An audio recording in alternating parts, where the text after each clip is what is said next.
Sportscenter. I'm Chris Berman. Well, let's get straight to the action. In our first game this week, we had the Ravens edge their way to a narrow 3-point win. We had an interesting free agency pickup of note here. Trey's got the lowdown for us. Trey? All right, Chris.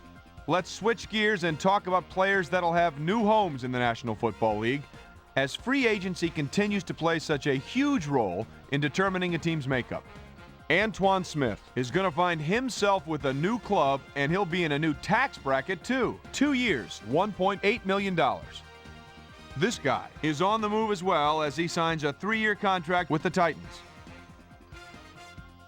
Mario Edwards is on the move. Perhaps not for all that he thought he'd get, but a good deal nonetheless. 6 years, $5.2 million, plus a $1.0 million signing bonus. Lucas got snatched up as well, and he signs a 2-year contract with the Eagles.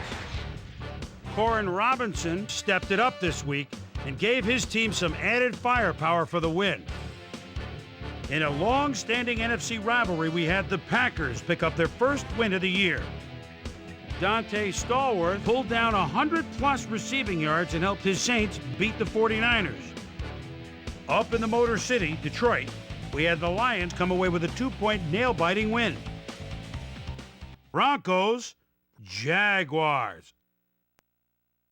Fred Taylor is backed up in his own territory. He tries to bounce outside. He'll have the first down. Shakes another tackle, goes down the sidelines. Wait a minute. Yes, the ref said his feet were in. He could go all the way, 73 yards. The Jaguars go on to win this by the final score of 24-21. Down in the Georgia Dome, we had the Falcons get nipped by 3 points.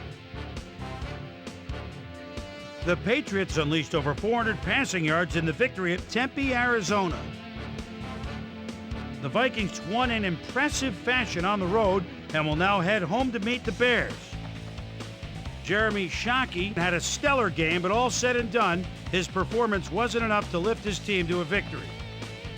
We had a big injury in this one, and Trey has the lowdown for us. Trey? All right, Chris, thanks. In front of you, we've got the AFC Infirmary Report. And as you can see, they were hit hard this week. Nnamdi Asomugha is probably the one that most leaps out at you. X-rays after the game revealed it is indeed a broken leg, so he'll likely be out for 10 weeks.